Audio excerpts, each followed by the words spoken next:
स्वागत है आपका एक्टिंग लाइफ में। मैं अभिषेक एक नई कहानी के साथ हाजिर हुआ हूँ। आशा करता हूँ आपको पसंद आएगी। कहानी लाठी। कप्तान जोशी अपनी रोंगड़ी पत्नी बानो के साथ टीबी अस्पताल गोठिया सैनिटोरियम के बंगला नंबर 3 के पलंग में के पास दिन भर आराम कुर्सी डाले बैठा रहता था। कभी अपने हाथों से टेम्परेचर चार्ट भरता, कभी समय देखकर दवाइयाँ देता। बगल में मरीजों की भी बड़ी तृष्णा और चाव से सेवा करता था। कभी वह मीठे स्वर से पहाड़ी झोड़े गाता, जिनकी मिठास की तिब्बत बकरियों के गले से बंधी घंटियों की सी झुनक रही थी। पहाड़ी मरीज हुमक कर कहते, वाह कप्तान साहब, एक और। कप्तान अपनी पत्नी सुंदरी बानो की ओर देख बड़े लाड से मुस्कुरा देता। बानो का गोरा चेहरा बीमारी से एकदम पीला पड़ गया था। वह दिन रात कप्तान को टुकुर टुकुर देखती रहती।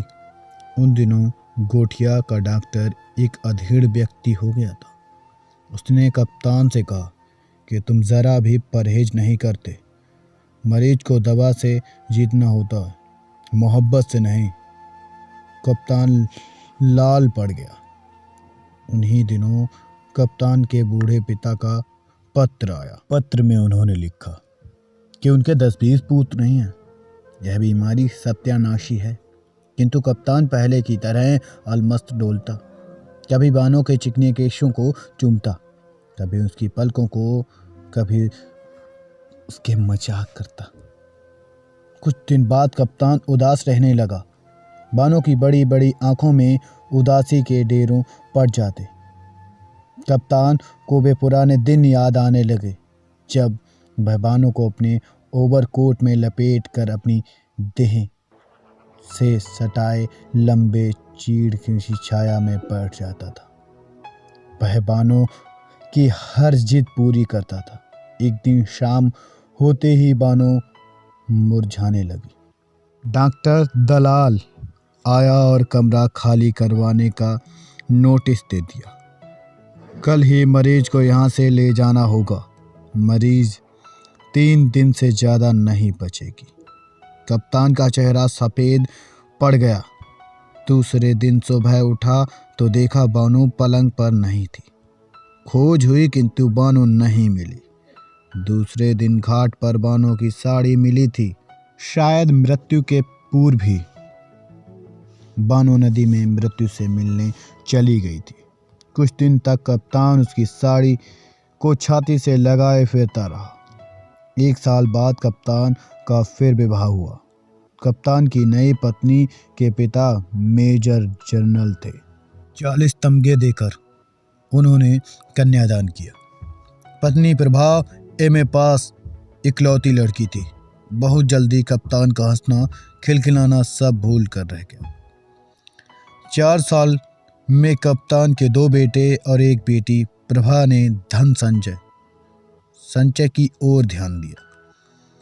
फिर एक बार नोटों की मोटी गड्डी लेकर नैनीताल घूमने गए। अब कप्तान की थोड़ी सी तोंद निकल आई थी। मूंछों में वह ऐंठ नहीं रह गई थी।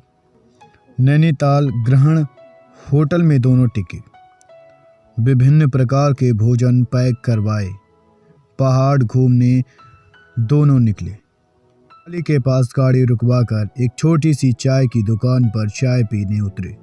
दुकानदार चाय बना रहा था कि अलख निरंजन करते हुए वैष्णवियों का एक दल चाय की दुकान घेर कर खड़ा हो गया। ऐड वैष्णवी बड़ी मुखर और मर्दानी थी।